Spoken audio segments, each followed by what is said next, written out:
Welcome back to EdLab.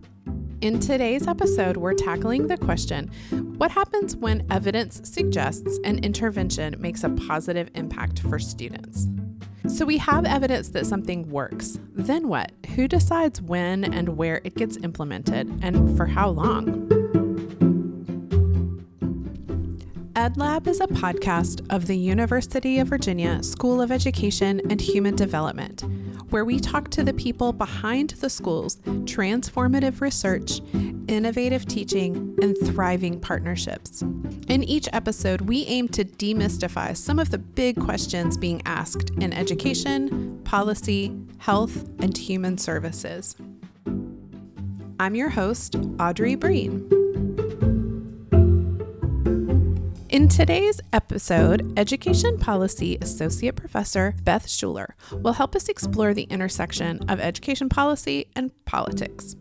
As the daughter of a special education teacher, Beth was a part of conversations about schools and education around the dinner table from as early as she can remember. She followed her interest in policy through college and graduate school all the way to her work here at the University of Virginia. Welcome, Beth. Thanks so much for having me. Excited to be here. Oh, wonderful. Thank you. Can you just give us a little bit about your story? So we are sitting here now at the UVA School of Education and Human Development. What led you up to this point in your career? And then we'll go forward from here. Okay. Well, I'll start at the beginning. I grew up in the San Francisco Bay Area in California, and my dad was a high school special education teacher in public schools. And so I sort of grew up, I think, with a lot of dinner table conversations about schools, about inequality. I mean, I think many of the schools my dad worked in, he was serving kind of a student population that looked quite different and was sort of more disadvantaged, I think, in general than the sort of, the population of students that I was attending schools with across on the other side of the Bay. But I would go to school with him when he had, when I had PD days or whatever, when I had days off of school. And so I just started to sort of notice some of those inequities from an early age and got kind of interested in them. But, my dad working in this career for many years sort of always gave me the message, you can be anything you want, just don't become a teacher, because I think, he sort of thought it was, not as respected of a profession as I think we all would hope it to be at the School of Education and Human Development. Yeah. And so, so I sort of getting that message. And I, as a high school student, I ended up, my nerdy admission is I got interested in policy debate. So I was doing policy debate all throughout high school and college and ended up teaching policy debate. And so despite his warning, really fell in love with the teaching aspect, but also was interested in it because of the policy kind of component. Pursued a master's in the politics of education at Teachers College in New York City. I worked in New York for a city council member who was involved in a lot of education policy issues. There were just all these folks who felt very passionately about these policy issues. So I was asking myself, well, but do we know that what we're advocating for works? And I kind of ended up going down the research kind of rabbit hole, right? And getting interested in trying to understand, how we can kind of learn how to improve these systems and improve equity in these systems. So pursued a doctoral degree at the Harvard Graduate School of Education, and then a postdoc at the Harvard Kennedy School. So just kind of kept down this research path and ended up here at UVA as a faculty member. Well, we are glad you found your way to us. Education policy is a really large umbrella. And perhaps by talking a little bit more in specific detail about what questions you are asking, can you help define what that means? Yeah, that's a great point. So, I should say that I have mostly focused in my own work on education policy with respect to kind of K-12 education systems. So I have awesome colleagues who are doing work on early childhood policy and higher ed, but I've mostly focused on K-12 systems and mostly in the United States, although I've done some international work. And, I think I'm really interested in trying to understand how school systems and kind of policy makers, whether it be at kind of federal, state, or local levels, can, implement policies that are going to sort of help school systems do a better job of kind of addressing broader forms of social inequality, whether it be, on the basis of race or social class. And so, have been interested in trying to understand, okay, how do we, in particular, improve schools and school systems that, are serving large concentrations of low-income students of color, because, with the idea being that if you could improve those systems, you could kind of put a dent in broader forms of social inequality. Through that process, I've gotten more and more interested in kind of the political aspects. So I sort of think of policy and kind of politics as two related but kind of distinct concepts. So, I think the education policy world has gotten a lot better in, since I've been a part of it at sort of disentangling and trying to understand what works, like what are the most effective policies, how can we kind of, estimate the impact of different programs and policies on student outcomes and on equity of outcomes. But I think we've paid a little bit less attention to the kind of political dynamics that get us the policies that we end up with, or that prevent us from, adopting and implementing policies that might promote equity or, improve student achievement overall. And so that's another aspect of what I'm really interested in, is trying to understand the kind of political process. So how does a policy kind of get on the agenda? How does it get adopted? How does it get passed, implemented, sustained over time? Can we identify, policies that are not only effective, but are also, kind of have the ability to, they're politically viable, right? That can kind of, have the potential to get adopted and sort of sustained over time, because it's only useful to identify the effective policies if they can actually happen. Right. If they are used. And Yeah. implemented. You mentioned debate in particular as being a part of your story. I know some of the recent work you've been doing is around debate. Can you speak a little bit of your research on the topic and then explain a little bit about how that could be related or is related to policy? Sure. Yeah. It's interesting. A lot of my work has kind of focused on, sort of system level reforms. But this one's been a little bit different, and I think is connected to broader interests in not just like how politics affects the policy we end up with, but how does the policy we end up with, like how do schools prepare students to be engaged in the political process, right? Interesting. Yeah. So, how do schools kind of develop students' broader, what I think of as kind of civic competencies? So critical thinking skills, argumentation skills, media literacy, and so forth, the ability to kind of analyze policies and that kind of thing.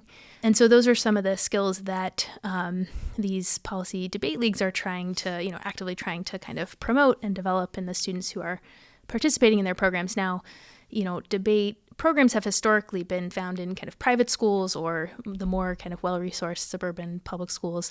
But there's a series of, these leagues where the goal is really to expand access to large urban school districts that typically haven't had debate programs. And so I have been involved in recent years in kind of evaluating the impact of participation in these programs on students' academic outcomes, on their kind of critical thinking skills, and also on their kind of post-secondary attainment and success.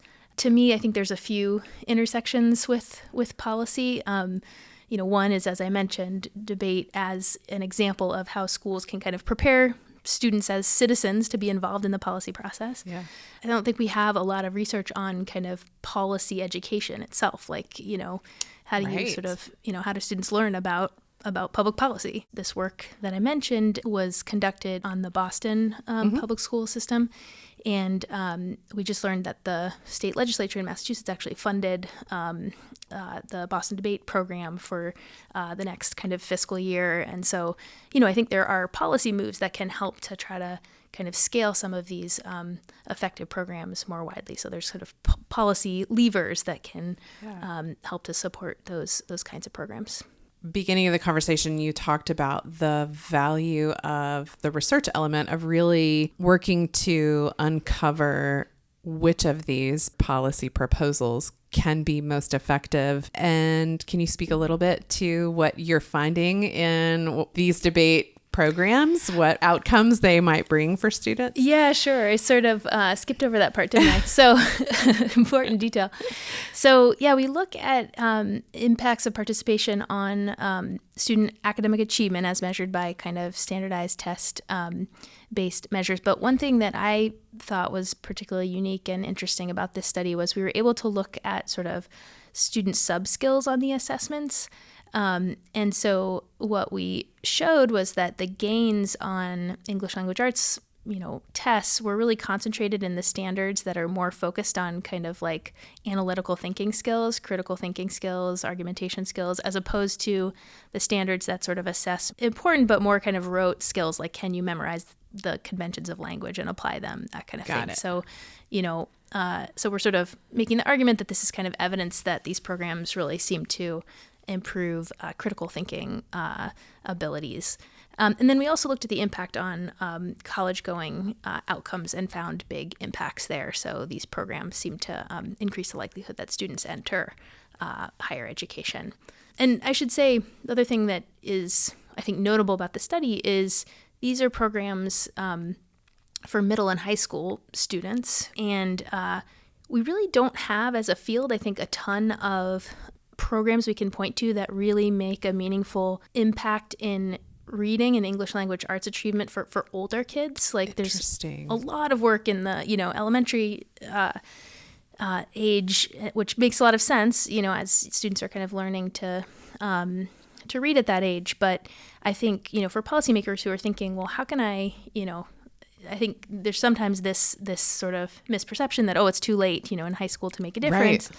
And so like if you're a policymaker listening, you're like, how can I boost my high school students, reading achievement scores? This is a really, I think, unique and promising approach. You mentioned that this project was primarily based in Boston. Can you speak a little bit to how you connect with partners? Yeah, that's a great question. Thanks for the opportunity, because it's definitely not me, in addition to just collaborators at other universities and, doc students and postdocs and other faculty members. Most of the work is, as you sort of suggested, in partnership with other kind of organizations or educational agencies oftentimes. So the debate work required both, data and partnership from the Boston Debate League that was providing information about who had participated in debate over time, but then also data from the Boston Public Schools, who, was able to provide information about, on both the demographic characteristics of these participants, but also the achievement outcomes. And so, and that required a lot of coordination between these two partners, to make that happen. And so I'm very grateful for their partnership. In other work, I've had the opportunity to partner quite a bit with sort of state agencies of education. So a lot of my work has been in connection with the Massachusetts Department of Elementary and Secondary Education. I've studied a number of kind of district-wide improvement initiatives in Massachusetts over the years, as well as the Virginia Department of Education. So, COVID was kind of unfolding. I ended up working with my colleague here, Luke Miller, who's another faculty member at UVA, to kind of launch a project in partnership with the VDOE, where we're looking at sort of how the equity of both student and teacher outcomes have changed in the kind of post-COVID period. And so, and there's a whole team of folks, postdocs and research analysts, that are working on that project. And the goal is really to, not only produce kind of academic papers, but also sort of policy briefs that are really speaking to the questions that are of interest to the department, and we can be providing research that's more useful for them. So we're meeting with folks at the department regularly and trying to to put our research skills to good use. Can you speak a little bit to the way the pandemic, COVID, has shifted the work around education policy? Yeah, it's a big question. There's a lot of ways to answer it. I'll pick one. I mean, I think, for folks in my field who are very concerned pre-pandemic about educational inequality and, on kind of racial dimensions, on, economic dimensions, I think that was motivated by this belief that there were sort of unacceptably high levels of inequality. But the truth is that pre-pandemic, we actually had, as a country, made some progress on kind of narrowing some of those inequities. Yeah. And, what happened with the pandemic, I think there's pretty compelling research to show it really just exacerbated and widened inequity of achievement on a number of dimensions. Policy researchers and policy makers, I think, are pretty well aware of this rise in inequity.